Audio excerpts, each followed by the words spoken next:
Le menu du jour est chargé dans l'épisode du jeudi 21 mars de Demain nous appartient, crise au sein du couple Sarah-Roxane, rumeur d'idylle entre Mélodie et Étienne, enquête sur la mort de Charlotte.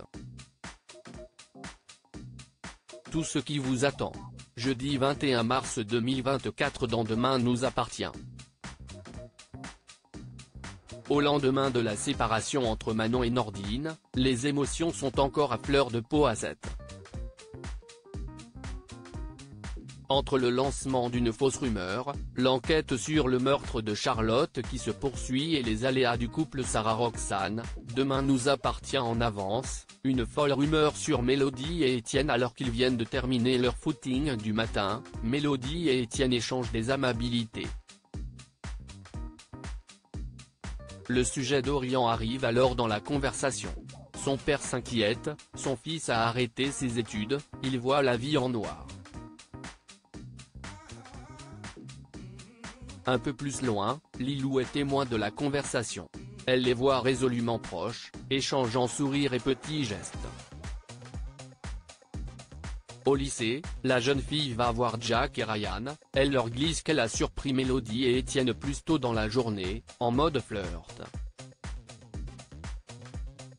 Si Jack donne peu de poids à ce ragot, Ryan est piqué par la curiosité et s'y est justement pour cela qu'il va voir Mélodie pour lui demander si elle est toujours en couple avec son copain Flic. Elle ne répond pas. Le jeune homme en conclut que la rumeur de Lilou est peut-être vraie. Au lycée, Mélodie et Étienne tombent sur une affiche sur laquelle il est clairement suggéré qu'ils sont en couple. Elle trouve cela amusant, lui beaucoup moins.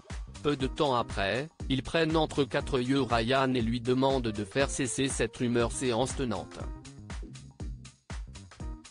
Dans les couloirs du lycée, Ryan croise Lilou et lui demande d'aller se dénoncer. Elle refuse totalement.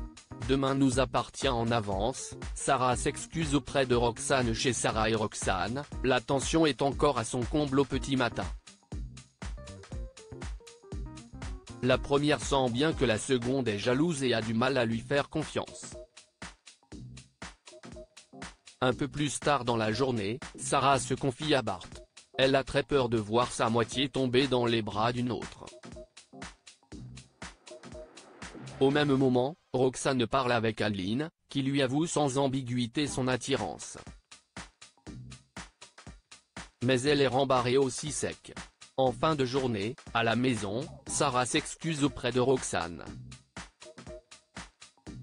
Elle n'aurait jamais dû réagir ainsi. Roxane lui répond qu'elle a mis les points sur les i avec Adeline avant d'offrir à sa moitié un magnifique casque pailleté pour faire de la moto. Demain nous appartient en avance, Nathan en danger après une courte nuit, Manon s'entretient avec ses parents au petit déjeuner, elle leur demande de prouver qu'elle a raison à propos de Myriam, histoire de ne pas avoir perdu Nordine pour rien. Aurore et William tentent de rassurer leur fille, lui rappelant qu'eux aussi sont passés par des périodes difficiles. Du côté de Mona, l'ambiance est plus légère, elle ne peut plus de vanter auprès de Nathan les qualités de Lucien, son petit-fils. Mais ce dernier n'écoute rien, il ne peut s'empêcher de penser à Valentine. S'y est alors qu'il reçoit un texto, l'obligeant à partir précipitamment. Peu de temps après, on apprend la raison de sa précipitation, Valentine, qu'il retrouve à l'hôtel. Déjà sur les nerfs, Nathan découvre que sa Dulcine est blessée. La jeune femme lui déclare qu'elle est innocente du meurtre de Charlotte avant de lui expliquer ce qu'elle a appris, notamment à propos de l'implication coupable de Myriam.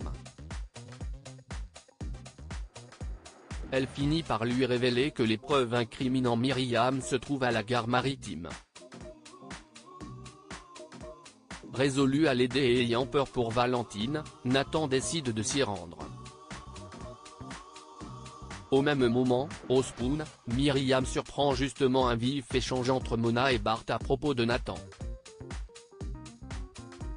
et de Valentine. Juste après, elle envoie un message à un mystérieux destinataire, lui demandant de retrouver et de filer Nathan. Peu de temps après, ce dernier a récupéré à la gare maritime la mallette contenant les preuves. Il est alors repéré par l'homme engagé par Myriam. S'engage alors une course-poursuite. Au commissariat, Aurore interroge Maître Leclerc. Elle l'accuse d'avoir agressé Valentine. Elle lui met la pression, le menace de poursuite. Acculé, il cède et dénonce Myriam. Nordine et Martin, qui assistent à l'interrogatoire derrière la vitre sans teint, accusent le coup.